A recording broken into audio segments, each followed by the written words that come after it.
પૂર્વ મંત્રી અને ભાજપના દિગ્ગજ નેતા ગોરધન ઝડફિયા વડોદરા શહેરમાં જીતેન્દ્ર સુખડિયાના નિવાસ સ્થાને તેમને મનાવવા પહોંચ્યા હતા।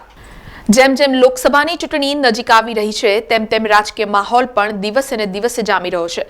રાજકીય પાર્ટીઓમાં પણ દિગ્ગજ નેતાઓના નારાજ થવાના સમાચાર છાશવારે પ્રકાશમાં આવી રહ્યા છે। ગઈકાલે વડોદરા શહેરમાં પૂર્વ ધારાસભ્ય જીતેન્દ્ર સુખડિયાની નારાજગી સામે આવી હતી।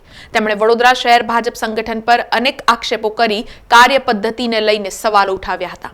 પૂર્વ ધારાસભ્ય અને સિનિયર આગેવાન જીતેન્દ્ર સુખડિયાની આ નારાજગીને લઈને અનેક ચર્ચાઓએ જોર પકડ્યું હતું। ત્યારે હવે Bharatiya Janata party damage control કરવા અને નારાજ નેતાને મનાવવા હાલ કામે લાગી છે। આજે પૂર્વ મંત્રી અને ભાજપના દિગ્ગજ નેતા ગોરધન ઝડફિયા વડોદરા શહેર ખાતે આવ્યા હતા અને જીતેન્દ્ર સુખડિયાના નિવાસ સ્થાને પહોંચ્યા હતા, જ્યાં તેમણે જીતેન્દ્ર સુખડિયા સાથે વાતચીત કરી હતી અને તેમને મનાવવાના પ્રયાસો કર્યા હતા। ત્યારે હવે ભાજપનું આ ડેમેજ કંટ્રોલ કેટલું સફળ રહ્યું છે તે આગામી દિવસોમાં સામે આવશે।